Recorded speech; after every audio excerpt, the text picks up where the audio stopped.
Good day. This is Ray. Today is Saturday, June 6th, 2020, and for me, day number 88 of social distancing. And not gonna lie, this week was a little bit rough emotionally. The fact that I can't drive for another few months is wearing on me just a little bit. Not that I go anywhere, much anyway. Not that I'm just gonna go and hang out or anything like that, but just to kind of get away. Every weekend and go for a drive will be nice. If you hadn't seen my previous videos, in February of this year, I had a grand mal seizure. And as a result, and I didn't know this until I was at the hospital, that you can't drive for 6 months. That's the law. And, because I can't drive and I'm immunocompromised and I'm not catching public transportation in the midst of this pandemic, it's just a little bit frustrating. Now I know I'm still fortunate that I have the ability to be able to stay home, because not a lot of people have that luxury, or the people who are in a similar position as me, being immunocompromised, may not have the same luxury that I do in that regards. So last year, my life changed drastically. My health started to take a turn. Didn't have an idea, or a clue as to what was going on. In less than 2 years, I've been hospitalized 6 times. And to put it in perspective, I've been hospitalized 5 times in a year. So I made a decision last year to step down from a position of management and move down to a position where I didn't have necessarily the responsibilities and the day-to-day stress that a manager has, because the buck does stop with the manager. And I was a new manager, and it just trying to manage my health care as well as managing the team at the time just wasn't the right thing for me. So I've had infusions, I've had transfusions, I've had a lot of scans and all those things, a lot of blood draws. Ended up moving back across country to be in a area where I know they have a hospital that I go to receive my treatment, and I know that they're renowned for rheumatology and lupus, just a few of the things that they're known for. And also being here helps me to manage my health better. So today what I want to talk about, though, is one of the things that was frustrating for me in the beginning of my health journey was dealing with medications, because prior to last year I wasn't taking anything, and I was in relatively good health before my health started to take a decline.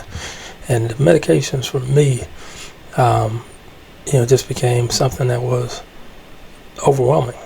So when you're in a hospital, you're given a medication schedule, by your nurses when they rotate in and out of your room, and they'll open up the medication, tell you what it's for, how many you're taking, what dosage, and what does the medication used to treat. So I got used to that schedule, and that was fine. But when I was released to go home, then it was on me.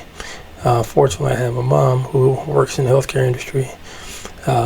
She developed a schedule, developed a sheet where I had the medication, had the time to take the medication, as well as a checkbox after I had taken the medication. That was something I needed, because all the medications looked the same. I didn't know why I was taking the medication.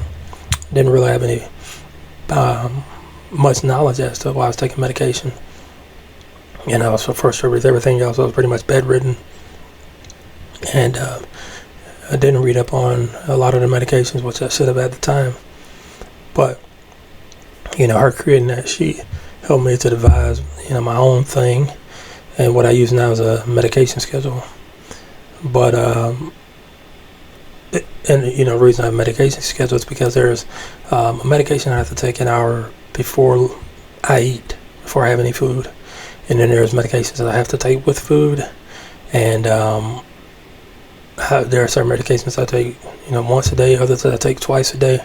So, trying to keep track of that can be frustrating. And I know there are apps that have app reminders and things like that. I'm sort of a hybrid. I'm old school with a little bit of new school. I use technology a lot in my job, but I don't necessarily care for it in my day-to-day life, to manage my life that way. So just have pop-up reminders all the time. So I have my own schedule. And now that I've been doing certain medications consistently, that's not necessarily a big deal. The other thing that you should consider is, get a pill pack. And I'm not talking about the company that'll, have all your medications inside of a packet. That's fine and all. And I try a pill pack.